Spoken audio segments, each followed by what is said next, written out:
Welcome to Command Control Power, the longest-running Apple consulting podcast. For over 10 years, we've produced weekly episodes featuring epic tales of tech support and troubleshooting, discussions about managing our clients and businesses, and interviews with colleagues and vendors.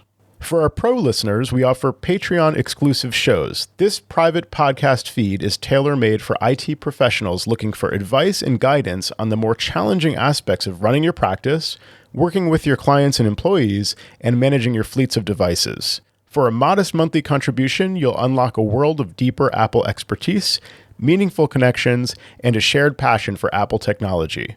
Simply visit commandcontrolpower.com and click support. And now on to the show. So I got back recently from a long vacation, and I had a brief moment to see Joe Saponare before he left. And now as I'm roaming the halls of Command Control Power World Headquarters, I find myself all alone. So I've asked Christopher Holmes to join me, a good old friend. And, I was going to talk about where you work and what you do, Chris, but I think it's about as complicated as a Game of Thrones lineage. So I'll kick it to you, and you can tell me more about yourself.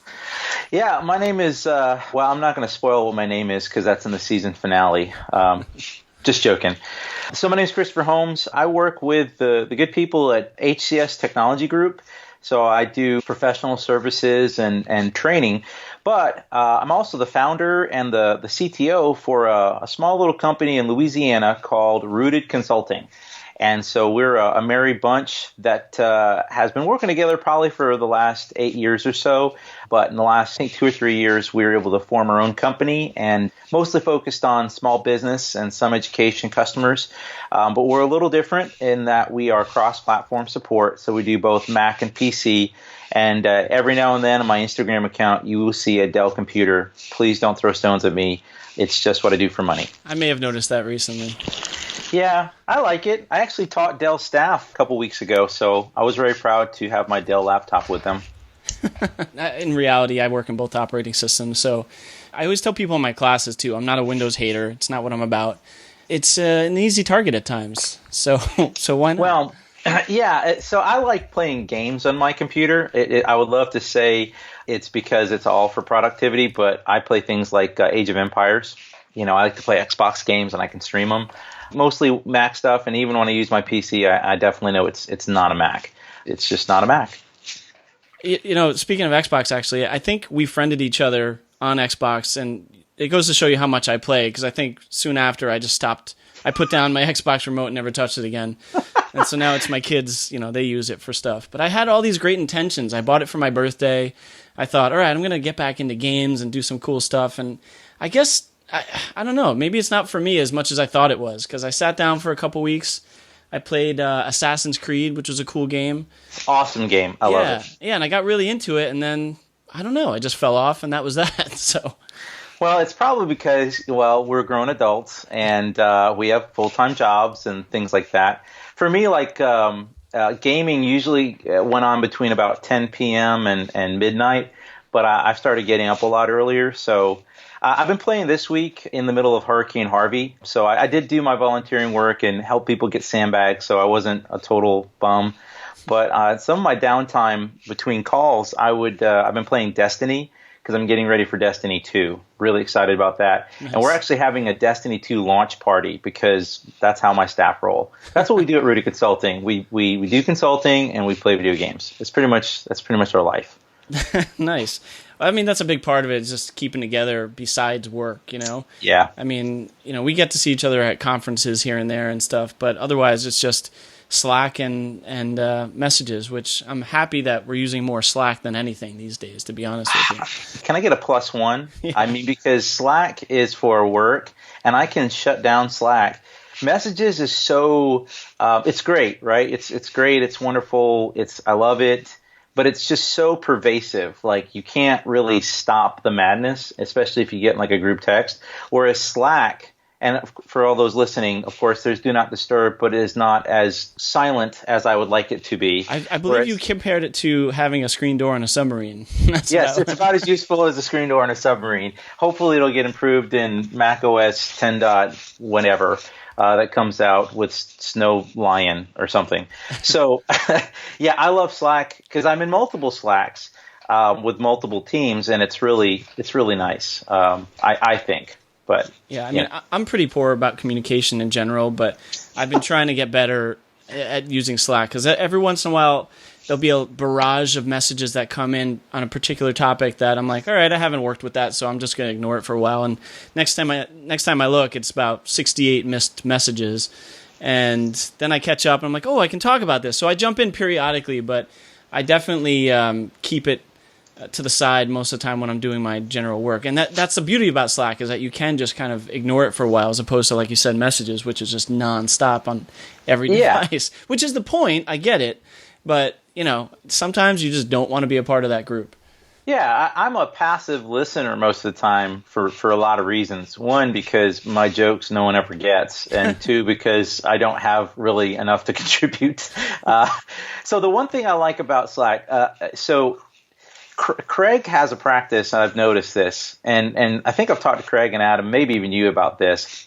I've talked to all the people. Eric, I've talked to Kennedy, I've talked to Keith. And just going to name drop. Yeah, we're talking about people within the HCS organization. Yeah, Joan, Rich, David, Jay, I'm just calling out all the HCS people. No, I think it was either Craig or Adam, where like the database for messages will just get, too big, or it'll be searching it, and for whatever reason, it just makes the spinning, pinwheel or beach ball of death appear a lot. So I noticed that he actively, once he's done with a chat, will just remove those chats. And so I've actually gotten into the habit of doing that. The problem is unless I have some random device that's getting these messages as well, I don't have a way of searching through, the conversations, because we do actually have some really good messages going back and forth about different, technologies or bugs or solutions or whatever. And so Slack is really cool because you could just search through it, and all of that history is there, even if it seems to be quote unquote archived. You could still search through it and go find it. So yeah. I like that. And I find that it performs better with a larger set of messages than, say, Messages does. So it seems to handle it better. Not to harp on Messages too much, but there is something that I've definitely seen with it that has been atrocious. And every time I have my Exchange contacts enabled on my computer, which is, I think at this point, about 2,500 contacts or so, if they're enabled, Messages just seizes up for long periods of time. Yep. So you've seen it too, right? So that'll just be awful. So I have to disable my contacts for Exchange, and it's annoying because then when I want to add a new contact, I could do it on my phone, or I could turn on Exchange contacts on my computer, enter it in, make sure it syncs up, then turn it back off. And it's like, why do I have to do this? But it's the only way I can get around that pinwheel of patience that happens on Messages. Yeah, to be specific, it's actually 4,188 contacts that are in the Exchange. Yep, so it's a lot of contacts that it's trying to look up, which, that's not terribly large. I think I had that personally, with different organizations I work with over a few years, so it's not inhuman. But we've moved on to Slack now. It's not just a better communications platform, it's a better life, honestly. I get more sleep. I don't want to throw my phone through Windows, so, that's good. Yeah, that's a positive. Shifting gears a little bit, I was thinking about a couple of things in terms of productivity, because Slack is great for that because it doesn't want to make you smash your devices.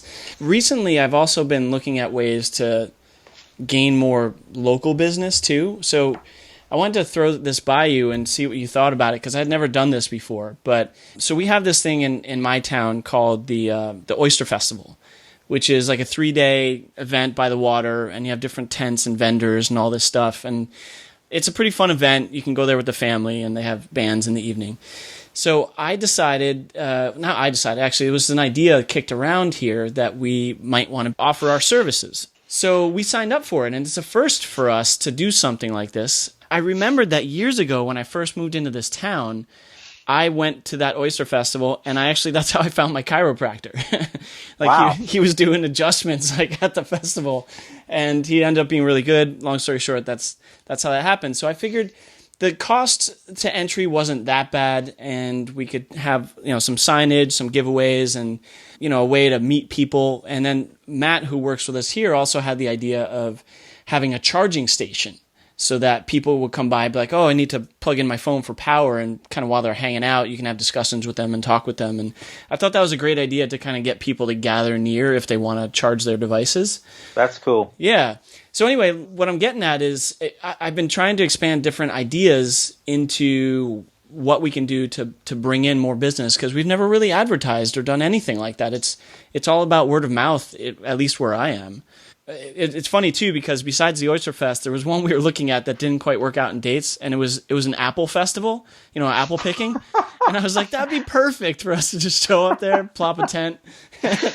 We sell apples. They're like, yeah, of course you do. No, not those kind of apples. We sell Macintosh. Okay, we sell all kinds. It would have been great, man. Anyway, that didn't work out date wise, but. Have you ever considered or done anything like that? It's being in the technology field, I'm still not sure how it's going to pan out for us, but I figure let's give it a shot. Right. Well, it's funny you actually say that, because when I worked at a company that had a fruit name, not the big company that has a fruit name, but another one that has a name, we actually got an offer to be interviewed by an Apple magazine, like one of people who grew apples. They didn't realize that we were not selling fruit. Oh, no way. Yeah, it was real. It was awesome. Like, the first week of business, I was, wow, that's awesome. And I did actually have a conversation where I had to explain to someone about Macintosh, and it was really funny. It was almost comical how I got to the point where I was like, no, we sell computers. They were like, oh, no wonder, because they're talking about like good soil. And I was like, what?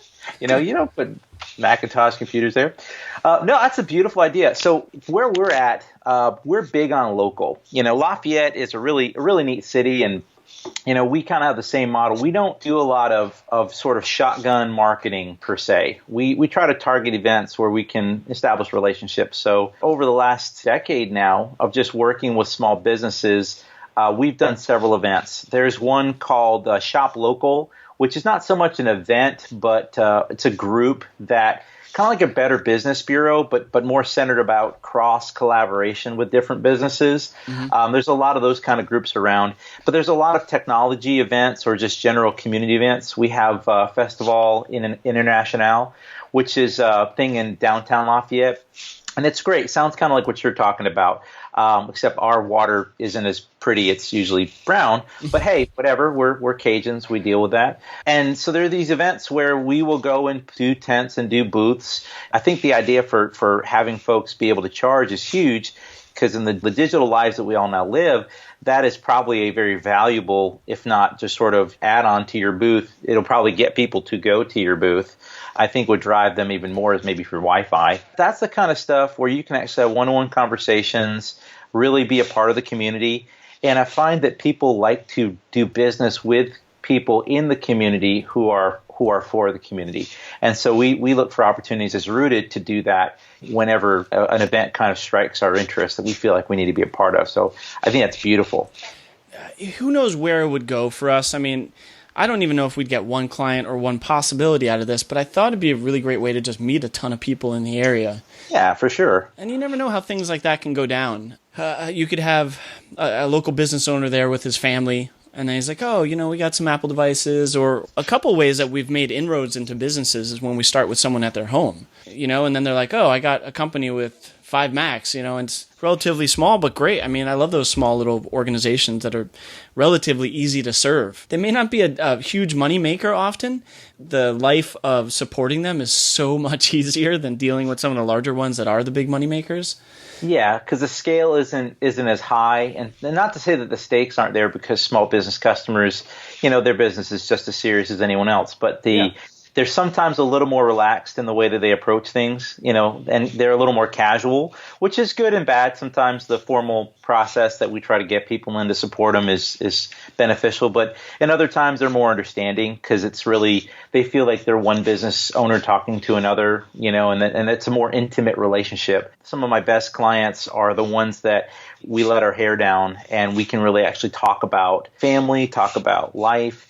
I ran into one the other day. Down here, the oil field's really been hit hard in the last couple of years, and I think with the hurricane, it's about to get a little tougher on everyone for gas prices. But I ran into one of my customers who is that customer, And they were one that we met through relationship. We were at an event. They, touched base with us, and same kind of a deal. They were there for personal reasons, but hey, I own a business, and you never really know what that means. And I just saw him in the grocery store the other day, and we were just talking about, his kids and talking about family and how business was and how my business was. And they're really, really great. Now, when he needs me like now. Most of the time, he's just really awesome to work with. So I found like those are more natural relationships when you establish them versus marketing campaign, and there's sometimes a lack of just personal touch to it, right? It's just an email blast they got, and then they're starting a relationship. Not that those are bad. Yeah. Just think the ones that are human tend to stay human and become a better, stronger client. Oh, there's certainly pros and cons to each side, or size rather, but I've had some recent tossing and turning, I think, on my end also because over the last few years, gotten a couple of larger clients that represent a decent income for our organization. And I toss and turn because every once in a while something might go south and you need to make sure that you, support them in a proper manner and get things done. But I wonder, what if this client goes away? What if one day they're like, all right, we're done, we're not happy or something. Not that they aren't, but you never know. And then I freak out and I wake up in a cold sweat. There's something to be said about having 100 little clients as opposed to like 5 massive clients that represent such a huge portion of your income for the organization. Oh, I completely agree because things change in this industry. Since I've gotten involved, I think I started the Apple Consultants Network, and I want to say it was maybe 2012, maybe a little earlier, maybe it was 2008. I don't recall, but. It's been a few years, and in those years, the way that consumers have come to adopt technology. Like I remember when I got my first iPhone, and I was not a day one adopter. It actually took me 2 or 3 months to get an iPhone before I kind of was sold on the idea. I was still kind of halfway between Windows and Mac, and I was just making the transition to really supporting Apple products. I was thinking the other day how much the industry has changed and how my support of customers has changed because they don't see technology the same way that they did. A lot of folks were very uncomfortable, with anything digital. And now a lot of folks are just way more proficient, at handling devices. And so I find that the business has changed, and we've had to keep on adapting. And I think that idea of, hey, don't put all your eggs in one basket.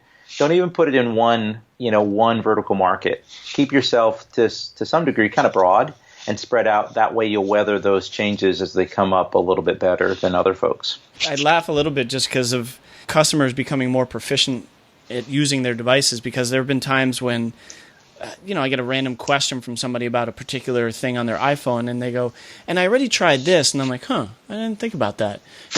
I don't say that out loud, but I'm like, oh, that was pretty good. I got to keep that in my back pocket for next time this happens, There's your favorite search engine, and you just go out there and find some answers. Some of them are horrible.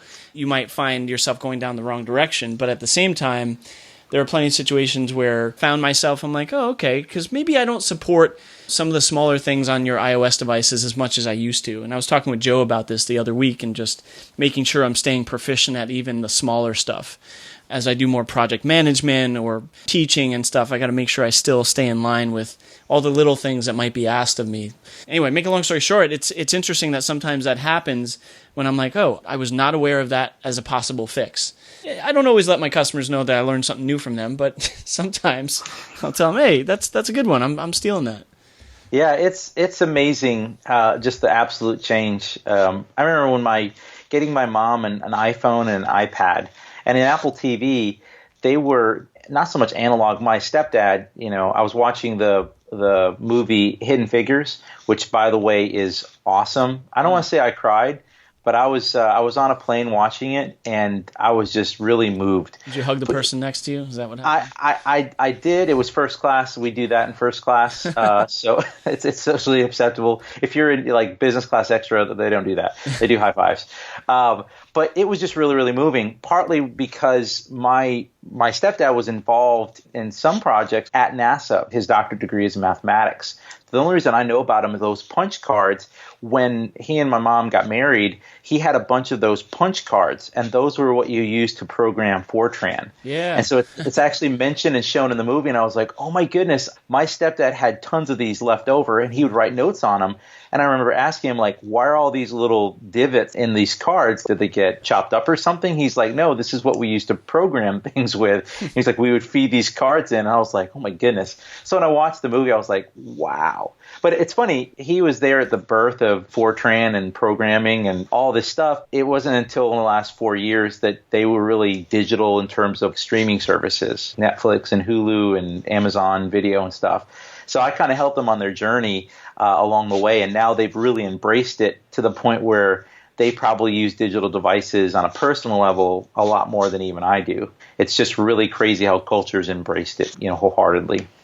I find it interesting with the punch cards and like a device, how it's like a combination of analog and the technology behind it. You're taking like this card, this piece of paper in a way, and putting that in to program the device. It's fascinating.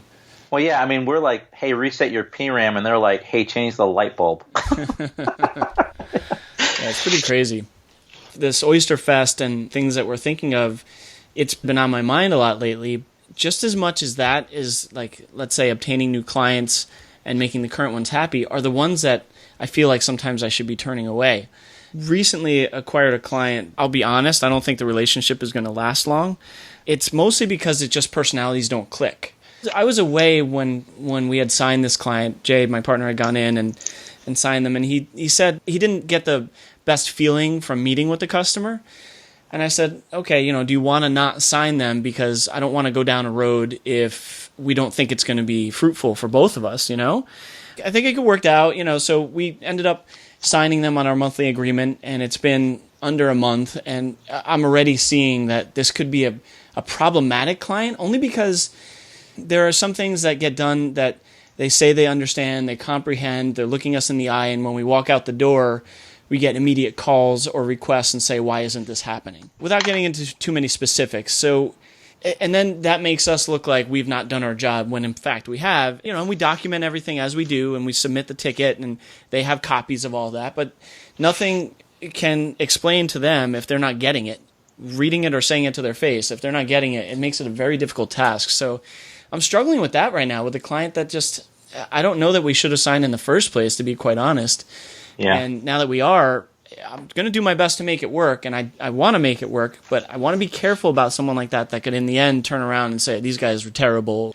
I think of clients like any other kind of relationship. There are some clients that I used to say that, in a company that I was at, that we made bad clients. And some people, they create bad clients, and they don't do it intentionally, obviously. Wait, are you saying I create bad clients, Chris? Not you, not you. But there are some that, hey, there could have been missteps, mismanagement. As much as I think that I'm a legend in my own mind, I realize that I'm not. And so I always take the stance of, hey, what could I have done differently? I hope everyone would self-evaluate and say, well, what could I have done differently? There are some that I made a bad client. Partly the way that you avoid that, and I think you guys do that extremely well, is through, processes and procedures. And, when you sit down for that onboarding, helping them to know kind of how you do business. Now, having said that, there are just some clients that I told someone one time, I had a client that was mad at the world. I was just in the way. There was just nothing that I could do. And I had to preface that with saying, hey, I sometimes need to be the first one to look at myself and saying, what could I have done differently?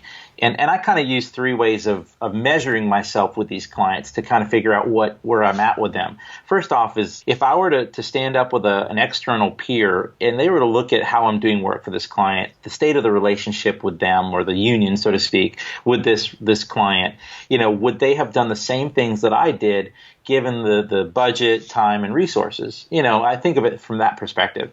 The second one that I do is usually, hey, if I was in my internal team, people that I work with, would they have made those decisions this way? Yes or no. And then the last one I look for is what would the client really expect me to do, and trying to understand their perspective and sort of empathize, get in their shoes and figure out what they're thinking and why they're behaving a certain way or reacting a certain way. And once, I do that with a client and I figure out, that there's just not really a winnable situation, that's usually when I say it's not really good for either of us that we continue to do this. And you don't like thinking about that, but sometimes it happens that this client, it's not really you, it is them. It's difficult because they'll actually do more harm than good if you keep them, because they'll end up being caustic to you and your staff, and they probably will loudly and emphatically talk about you to people that they know, and that would not be good for your business either. So it's tough, but that's kind of what I mentally process when I'm going through those, because I get a little insecure and I think to myself, well, why don't they like me? Aren't they happy? And so I go through this sort of self-evaluation, and then you make a decision and saying, well, they're probably perfect for someone else. And if there is another consultant you don't like, you can recommend them. I mean, if there's someone they might fit better with, you can recommend them. That's what we've said to people when we first meet with them.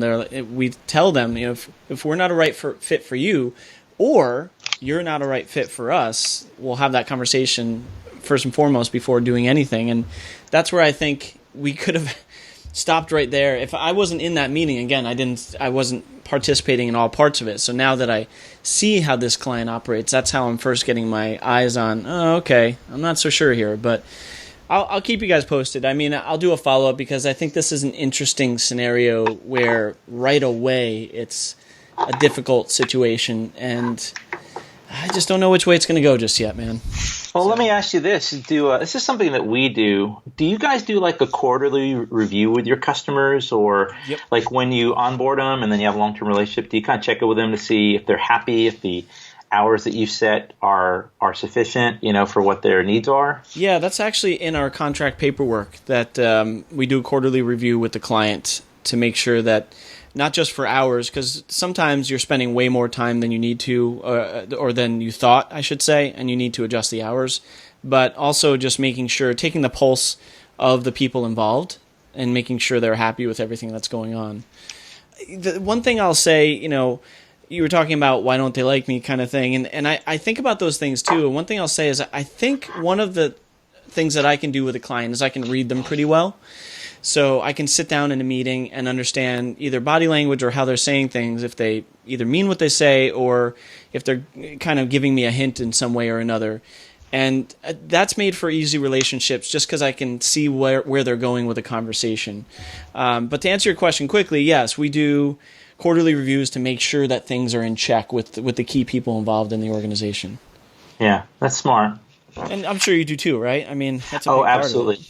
Yeah, so Stephen Monroe he runs the day-to-day at Rooted, and so he, one of the things we talked about, I guess it was a couple of years now, is that one of the things we implemented was just sitting down with our customers and just, checking on them and making sure that they, and I like how you said everyone involved, because it's funny especially when you get these offices with a business manager of some kind or an office manager, the owner hears one story and the employees feel a different way, so that could be good or bad, where that's not being passed up. And then when the decision maker is like, hey, I want to reduce my hours, or we're not happy with you guys, you're not responsive. And we're like, hey, we're responding to tickets within, minutes or hours or whatever the case is. Sometimes it's good those meetings end up kind of revealing some unknown pressure that they may feel, or some frustration that they feel. So it's good on multiple levels. One, to get some affirmation, because some clients are like, man, you guys are rock stars, we love you. And some will just give us really good feedback, or sometimes we kind of have to reset expectations and saying, hey, when you signed up, this is, our response time based on this plan. And sometimes they don't remember that, So we like those meetings. They're good, I think, for healthy relationships. And sometimes I don't like to use the word breakups, but sometimes, you realize that the relationship isn't good, and for whatever reason, it's time to part ways. And those allow for a natural, scheduled, time to do that. And that's also good, I think, because, just because they're not your client doesn't mean you're bad. It doesn't mean you did anything wrong. It just means it didn't work out. And, I've heard stories of clients that have went on to another provider and they had a great experience, and I recommended them. And, that's really what I want, is the customers to be happy. And if they're happy with me, cool. If they're happy with someone else, even, right. That's the best scenario. But if not, I'd rather not. I don't just do it for money. Money can't be the only thing I think about. I have to think about, my sanity and my staff's well-being. So, you gotta keep things healthy, and sometimes that means moving on. That's one of the reasons why I've, let's say, removed ourselves from certain clients in the past, is because my sanity was quickly going. I just didn't want that to be a part of my life anymore. I was approached by a company, keeping in line with this topic of looking at ways of growing or working with additional clients. We had a referral from the Apple Store where it wasn't a normal referral. It was one of those Jamf Jumpstarts. So basically, a company was looking at Jamf Pro as a product. They were looking to get a Jumpstart done, which I can do. So I was looking to work with that client on that level. Jamf handles that and Apple handles that. But at the same time, they relayed to me that they weren't happy with their current support company. So, those conversations started brewing. What ended up happening, though, is the support company then found a way to reach out to us and said, hey, I want to talk with you about possibly partnering up, because that company is actually doing mostly PC work, and they find the Macs they don't have a lot of expertise in that area. So where I'm getting at with this is they had asked at one point if we wanted to be kind of a level 3 support, where anything beyond their capabilities, that their clients could call us for support, and we could assist them either on-site or remote. On-site is a big piece of it because we're local to these clients. But it made me think of what you guys do over at Rooted, and I was wondering if you wouldn't mind talking a little bit about that, because you provide essentially like a help desk service for other organizations, right? We do. One of the things that we're noticing is that a lot of folks want to grow their business. Who doesn't? And the biggest struggle, from a business perspective, and I don't like debt, right? I don't like debt, and the future's never guaranteed. Yeah. And so one of the things that over the few years I've got to work with a lot of IT gals and a lot of IT guys, and they've kind of been in my circle of influence and friends, and some of them have worked for me from different organizations. Well, I woke up one day, because I get to teach classes and work with different people and across the country, and the biggest thing that I hear from people is, hey, I want to grow my business, but the tough thing is finding good people to do it. And I couldn't agree more. It's this is a very special kind of work that we do. It's like no other. And I'd almost use the word calling, because you got to be really good with tech and you got to be really good with people, and kind of finding people that intersect at those two things is not always easy. And so we created something we call Flex Desk. And the idea is it's a flexible help desk that scales with you. So, if you're a consultant A in city X, and you're saying, hey, we're a 2-3 man shop, or you might even be larger, and we really, really want to double down on really supporting our help desk, but we can't really grow our team right now, but we need people to reliably answer the phone, do remote work, who are knowledgeable on troubleshooting, Mac OS, sometimes Windows OS, sometimes Server OS, who are familiar with MDMs, because we might be in those kind of environments. One of the things that I do is I make sure that my staff are very competent across different, vendors, whether it be Aerohive for wireless, Meraki, Ubiquiti. I make sure that my guys are very familiar, and gals who are very familiar with different sets of technologies, as well as things like Carrio, which got bought by a company whose name escapes me, but Carrio products, we love Carrio, and a lot of folks sell it or support it. And so we on our end make sure that all of our guys are certified in things like Jamf or FileWave or Aerohive. We make sure that our guys are very competent in that, and then for a set amount of hours a month, what we will do is provide an outsourced help desk. You're saying, well, gosh, that seems like a lot of give, and part of it is we are maybe help desk, but we might be fitting into whatever solutions consultancy is providing, and so we've got to have this really broad set. The get for on our side is we have to do very little to no marketing on our end to keep our people busy. So all of these consultants say, I want to grow my business, and we say, cool, we'll help you get there. And in certain cases, they've said, you really have been the answer to my needs, because I don't need to add a second and third person that has a static salary and insurance and a certain level of liability and reliability, because this one person can only know so many things. Whereas when you've got a team in the background like what Rooted does, we've got about 6 or 7 people that have a broad set of experiences and work together and can provide, essentially the same amount of time or more that one person does, but with, 6 or 7 people's, life experiences and just an ability to be subject matter experts in different areas, because we've got a broad set of team members. So this service is basically, we start usually at like 5 hours a month, as a kind of a minimum retainer or support agreement. And we say, hey, it's a certain dollar amount. The dollar amount changes as the hours change, so it usually gets cheaper as you go higher. And we don't charge you beyond unless we are doing work that you're able to bill for. Some of that gets put on the business owner, and so they have to decide, well, is this part of my monthly support agreement? Is this additional billable hours? We typically have that conversation when we're onboarding someone as a flex desk, customer, which that customer is another consultant or another business potentially that's reselling our services. We're white glove, so when they call, we usually will set up a phone and we'll answer it like we're your business, or there'll be some kind of office manager or a controller who's maybe just sending tickets to us. And when we talk to your customer, we're talking as you.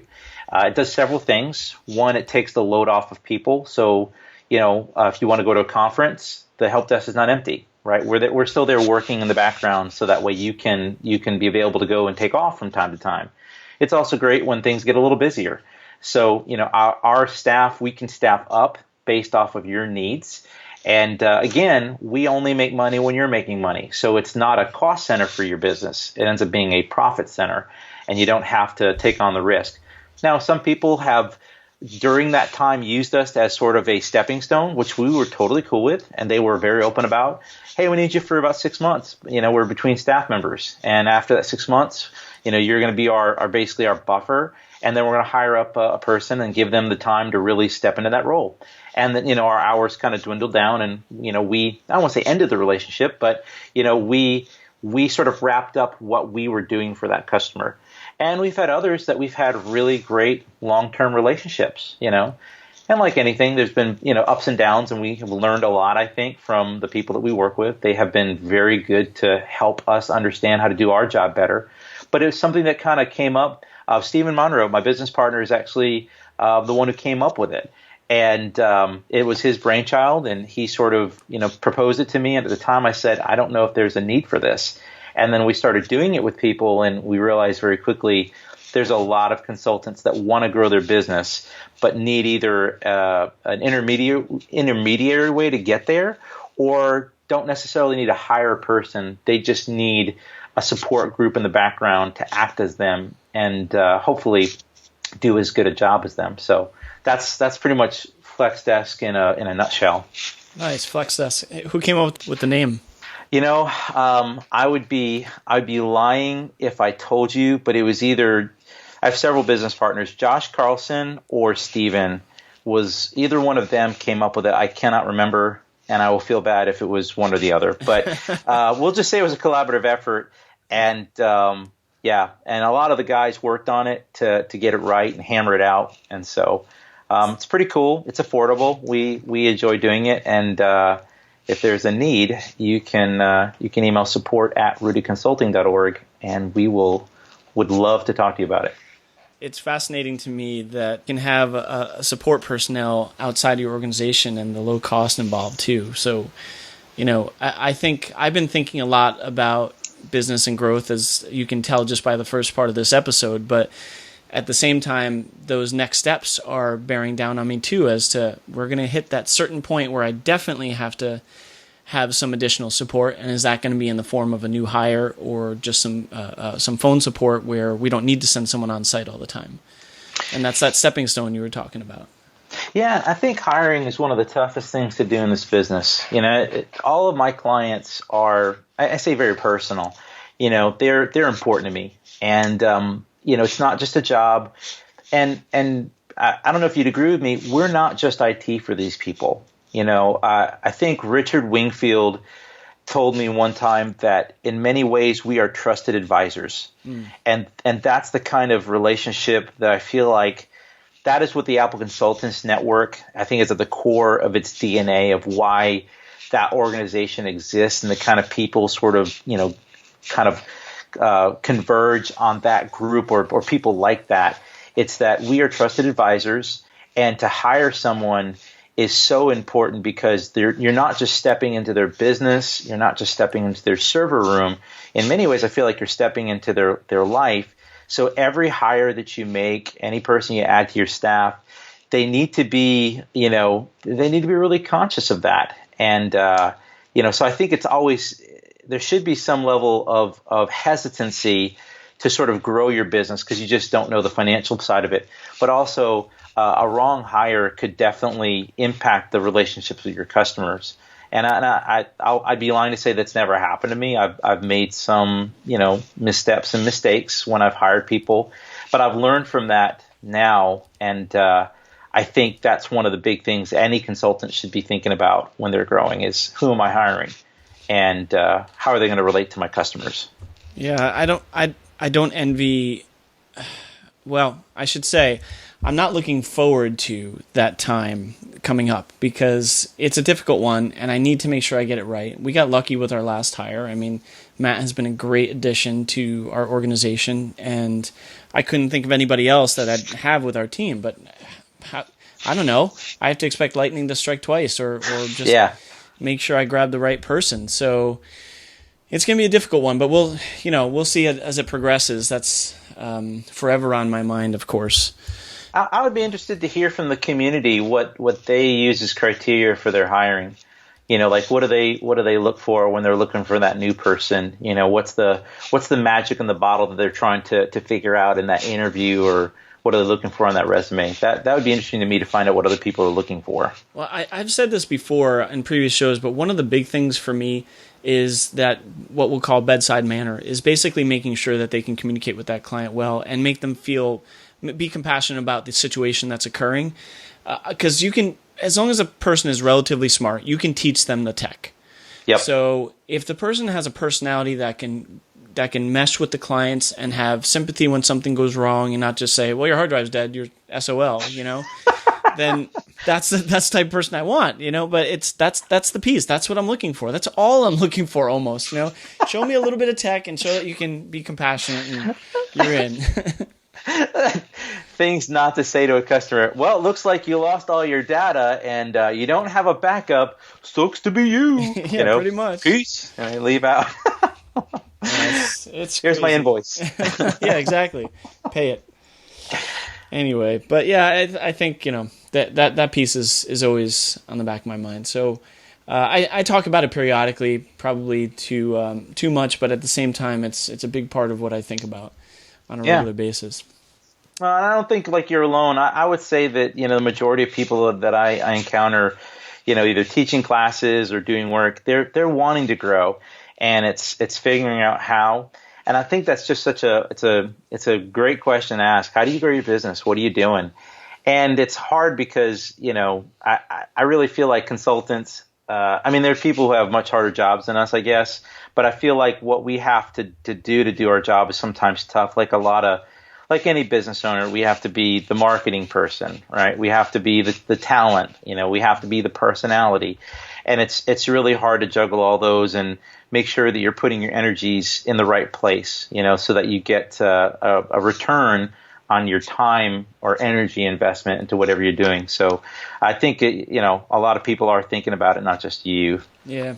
I wanted to also shift gears a little bit because there are a couple things that I had in my thought process to talk about, and I know you did too. And just one of the things that I struggled with the other day, and I hit you up on Slack actually about this, was searching network volumes.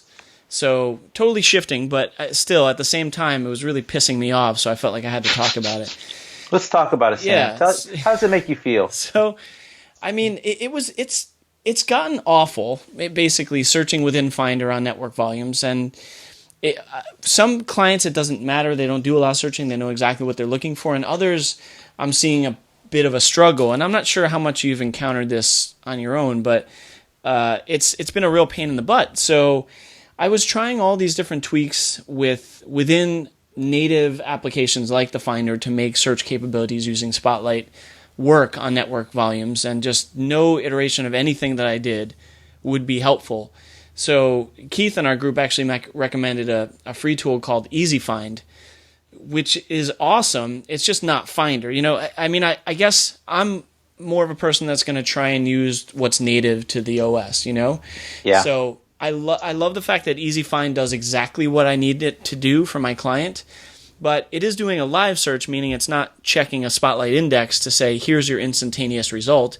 It's going out and doing a search at that moment in time when you use it, which is fine. Like I said, my client has to wait a few seconds for the results, but he knows now, because he has a very complicated server set of directories, now he can get there quickly and easily. But it still kind of angers me and baffles me that this functionality, basic functionality, is not, at least from what I've seen, capable in the Finder. Yeah, so I've ran into that several times, believe it or not, and I've had different, varying results. So when at all possible, I will try to do network accounts for customers. And so in the last year, we've been moving to, as we can and as budgets allow, moving folks to Active Directory, which is, not affordable for everybody, and it doesn't always make sense. Right. But we've traditionally had, small businesses using Server. In the last few years, we've been moving away from, Mac Minis that were running in some kind of server closet to things like Synology as their solution. And I've had, again, varying issues with permissions or not searching. And, we'll try local accounts and we'll try network accounts, and sometimes it works, sometimes it doesn't. And it's really frustrating. And in fact, you were mentioning Spotlight. I didn't tell you this in Slack because I was more focused on the solution. I don't know if I broke my computers, which I may have, so I will just fully qualify the statement before I say anything. But I may or may not have pushed things from an MDM to the root level of my drive, and that may or may not have caused these issues. But I have since removed them, and I'm still having problems. My Spotlight in general has just been wonky, and I have one, I guess you would call primary computer, but I switch computers like people switch hats. So I've got 4 or 5 computers. Well, it's just kind of how I roll. I do the same thing with my iPhone, so, you can judge me. I do. He's like, I do judge you. But I found that consistently all of my devices have had problems, just with Spotlight in general, and a lot of trouble searching network volumes. And so, it's funny that you asked the question, because I'm thinking I'd like the answer to that, Right? Yeah. And that's a great question. I found that in one instance, I borrowed some contents from a site and wrote a script. In the 101 class, the troubleshooting steps that you take are, open up your system preferences, go to Spotlight, drag the volume, to your Spotlight privacy bar or section, and then unexclude it. And so that way it rebuilds the database. It didn't fix it. It didn't work, because what that theoretically should do is blow out your Spotlight database. Right. Well, it didn't do anything. So I actually had to write a script that quit. I forgot what it was. It was MDNS responder. It removed different databases, which not advised. It's more of an advanced concept. But it was the only thing that would work consistently to get my device to search itself again, which I felt like was super complicated and not something the normal person would be expected to do. So I feel like Spotlight's just having problems, maybe. Yeah. And it's matured, though, over the years in terms of like where it was a few OSs ago. It's matured where it's more stable. And, I remember having to rebuild it a lot in the past, and searches were not as complete even on a local volume. But this just baffles my mind. And even Keith Mitnick, who I respect a lot, he gave me the great answer of using EasyFind, but at the same time, even someone with that level of expertise basically moved on. Yeah. He said, okay, EasyFind is the way it is. He's been using it for a few years. He loves it. Like I said, it works great, but it's not, why does the native functionality not work? And that's what's aggravating to me. Yeah. And I've read different things on searching over SMB versus AFP, and that's going to lead to another topic, by the way. I was going to bring that up because that's a big shift for us. But. Yeah. So talk about that. So just in terms of different protocols to be used on network shares. Yeah. So as we know, this year is the release of the fully baked High Sierra. Which I didn't know how to read into that when they did the announcement fully baked. But it is what it is. So we've got a new file system, and a lot of folks may not be or may be aware, depending on if you've been checking logs and such, that really, the traditional, Apple file system has fundamentally HFS Plus is changing. It's been 30 years that they've been doing this. We're now moving on to APFS, which is the new file system. There's been some changes in the background. So things like AFP are going away. And in Sierra, Time Machine, which was kind of one of the last pieces to be filled in, became compatible with Server Message Blocker or SMB. But in High Sierra, I say High Sierra, really in APFS, that's why I mention it, we're not going to be able to do AFP. And I don't know if that's an APFS thing. Maybe High Sierra, just the OS, won't let you use AFP. But AFP is kind of going away. And that's a huge shift for us because about 2 years ago, and I kind of messaged to my staff, hey, we need to start moving anyone who's using AFP and start using SMB. And if you've used SMB at all, then you probably know that there are sometimes unexpected behavior. And that's code for it doesn't work like it's supposed to. There are some features, quote unquote, to it. And so now, as we look sort of at the fall for a release of High Sierra, this is going to be a big thing that consultants are going to have to talk about because it's been going away. They've sort of messaged that it's going to be deprecated. But now we're at the point where customers don't really think about it and they'll just do upgrades. So we're kind of scrambling internally to kind of do some messaging and how to communicate this to folks who are not necessarily technical and don't really know the difference. And we're going to have to look at solutions that work, over networks and Macs, or, and I cringe to say this, or take a server or network-based solution maybe out of the mix completely. So Sam, I'm sure you're aware of this problem. What are your thoughts on what's going on with the new file system and the fact that AFP is going away? I'm scared. I mean, the reason why is because I did the same thing, Chris. I did the same thing. I said, okay, look, guys, we're moving to SMB. Let's start standardizing on that. This is the way that Apple is going. And I did the same exact thing. And I found that in some instances, I actually had to move back to AFP. Yep. Because it was so bad. Yep. And the issue that I had was my clients, this is the directive. I said, hey, we're gonna modify this, and this might affect some people's shortcuts that have things in the dock or wherever. And we spent a little time to get that done. And then a few months later, it's getting pretty bad. And they're like, what the hell's going on? Right. And I look like a fool, because I'm just like, well, this is what Apple said to do. So, it made me look bad in a couple situations. But anyway, I'm worried because it's not perfect. Was there a podium that you may or may not have sort of hid behind? So for the audience, that's a little bit of an inside joke. Chris and I were in a train the trainer class where I made a little bit of a boo-boo and I hid behind the podium. It wasn't just the hiding behind the podium. It was like that you were in an elevator and it was so smooth. You had a panicked look. Just went down and didn't come up for a few seconds. If I see any of you guys at a conference or something, buy me beer and I'll tell you the story. Yeah, it was awesome because basically you did what I felt like doing. So that's what makes you awesome. But yeah, I mean, this AFP thing does, all joking aside, it has me worried. Yeah. And hopefully I haven't had a chance to test SMB and High Sierra and see what the end results are, not just searching, but just functionality and feasibility. And I hope it's better. But I don't know for sure. And I'm waiting on smarter people than I to let me know. Yeah, I've been using High Sierra since the developer beta. These are all, by the way, publicly searchable support articles. We're not breaking any kind of non-disclosure agreement by mentioning these. In fact, I'm sure Sam will put these links in the show notes so that you can check them out for yourself. I'm home for a few weeks, and so busy trying to figure out solutions to move our customers to. What solutions work. And it's really funny because, with all these technologies, it's not necessarily the protocol that has problems, but sometimes the implementation.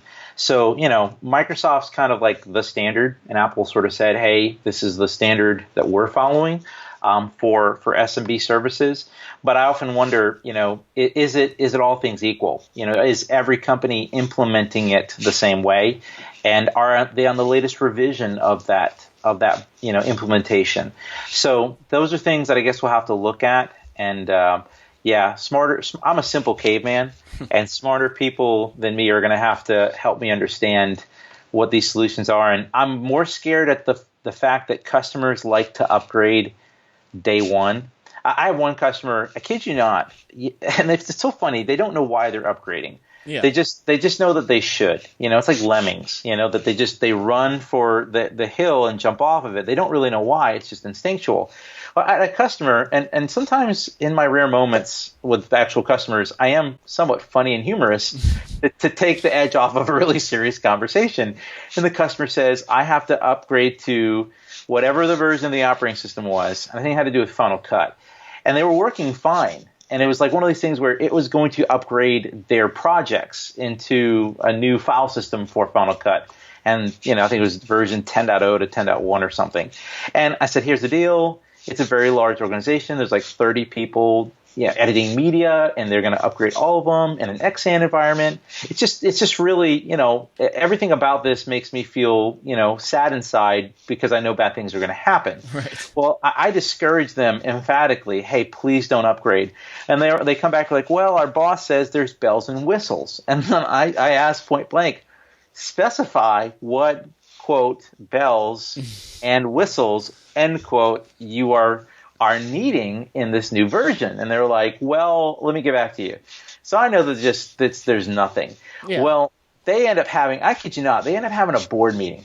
And so they have 10 people in a room. I'm on a conference call, and it's their stuff. They can press the upgrade button at any time. I'm not holding them hostage. It's break fix. It's not even managed services. So guys, listen, do what you want what you do. My job is to tell you how to not, drive off of cliffs, Right. And I'm at this point telling this, and I think they felt like I was a little over dramatic, but I actually met this client when they were making a movie, and their server, they couldn't get to it. And so that was the nature of the beginning of our relationship, was someone sort of blindly led them down a path without knowing the consequence. And so, I had got them up in 2 days or something, and they actually, were able to make their movie, which, made me feel good. I got no credit in the movie, by the way. Oh, that's a bummer. Yeah, I'm I basically saved the day. I'm the real at the very end, the special thanks part, Right. I'm was it Batman, the guy that they need but they don't deserve or something? Anyway, so Dark Knight, jokes aside, I finally get to the point where, because I'm just not selling them this, I said, guys, I know you want bells and whistles, but immediately after is weeping and gnashing of teeth. You don't want to do this. And I guess whatever outlandishness I could come up with to just prove my point to this customer, it finally worked. So they did not upgrade. And when we eventually did, sort of green light and felt like it was enough time, they ended up having problems. And I was like, and this is why we do this. The thing that scares me is at least this customer had the good sense to, even though they kind of, to me, escalated, and it really, I had a lot more phone conversations that I felt like was necessary, but at least they had that conversation with me. At least they made me a part of the decision-making process. I'm super scared of all those clients who just say, hey, I upgraded to High Sierra, now my server doesn't work. What do I do? God, yeah. Right? And we've had them. We've all had them. And like you said, without any sort of management solution to block that, use any sort of restricted software settings, they're free to do it. That's just the nature of the beast. It's very difficult to manage with those tinkerers. And it's usually the owner of the company or someone high up. Absolutely. That's like, oh, I'm just going to do it. Or their kid does it. It's so funny because we actually, speaking of Slack, we have what we call hashtag AFP, and we put all of the customers that we knew were going to be immediately impacted on the list. Because I was like, hey guys, as I'm talking, I'm like, hey, just go ahead and message me, let me know what customers. And like, it was like immediately, like all these names starts popping up. There's a new channel, I'm invited to it. Boop, boop. All these customers are going to get affected.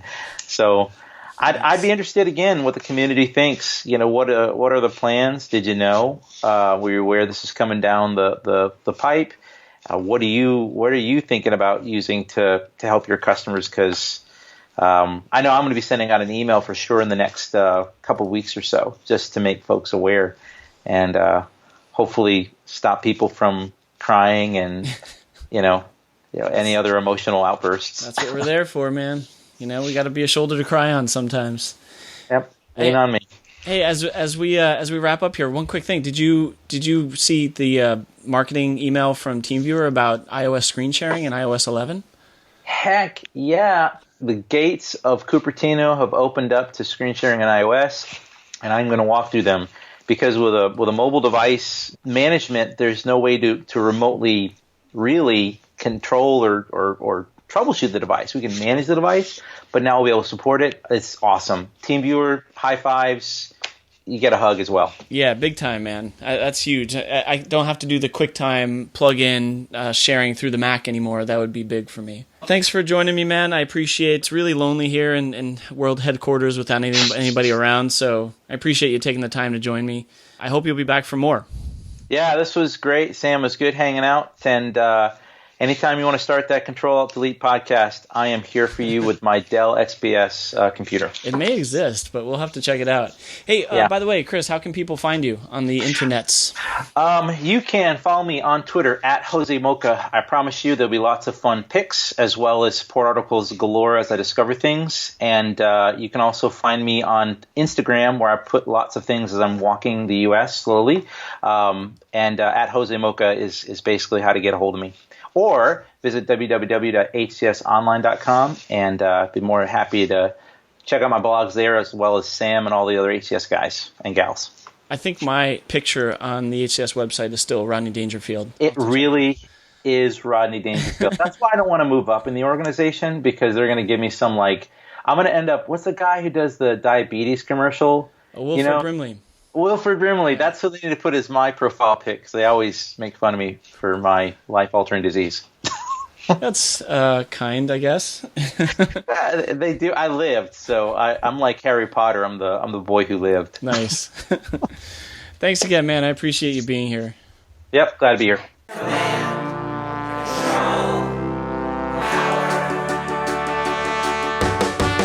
Jerry does his voices of customers of all kinds. Am I on the cloud?